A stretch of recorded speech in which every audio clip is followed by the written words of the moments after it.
Now that we've looked at the ox as the face of service and strength, the side of God that empowers us to carry his assignments, let's go deeper into how that strength is released in our lives. And here's a powerful truth I want you to remember. Power is released through focus. Let me say it again. Power flows where focus goes. In this noisy, fast-moving world, it's easy to think that lack of strength is the problem. But often it's not strength we lack, it's focus.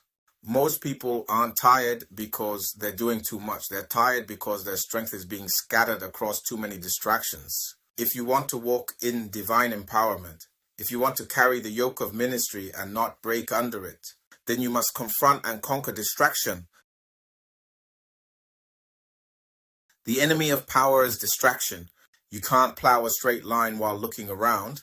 Luke 9:62. Jesus said, "No one who puts his hand to the plow and looks back is fit for the kingdom." That's ox language again. What was Jesus saying? He was saying, you can't carry kingdom weight with a divided heart. Distraction doesn't just slow you down. It drains your strength. It spreads your power thin. Your calling becomes foggy. Your assignments start feeling heavy. Why? Because your eyes aren't on the field. They're on the noise. Focus unlocks strength. Think about a laser. It's just concentrated light. Nothing special until it's focused. But when it's focused, it cuts through steel. That's how spiritual strength works. When your attention aligns with your assignment, power is released. You gain endurance. You become unshakable. Not because you're superhuman, but because you've learned to live with purpose and focus. That's why Paul said in Philippians 3:13, "This one thing I do," not 10 things, not 50 distractions. "This one thing I do." And then what did he say next? "I press." Pressing power comes from focused purpose. Dealing with distractions. If you're going to operate in the ox anointing, then hear me. You must develop a focused spirit. You can't plow with a phone in one hand and comparison in the other. You can't carry a kingdom burden while constantly checking what everyone else is doing. So what kinds of distractions are we talking about? Mental distractions, no, overthinking, overanalyzing, second-guessing yourself. Emotional distractions, bitterness, offense, fear of man. Spiritual distractions, chasing too many words with no rooted instruction. Physical distractions, and habits and addictions that break your rhythm of discipline. If you don't deal with these distractions, they will drain the strength God gives you. Ox power is empowered focus. Let me show you how divine empowerment works. God gives you grace for what he assigns you, not for what you pick up out of comparison, insecurity, or ambition.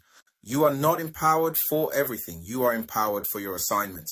When the ox is yoked properly, it can pull enormous weight. But when it's trying to wander everywhere, even light loads feel unbearable. Some of you are feeling weak in your walk with God, not because you're disobedient, but because you're distracted.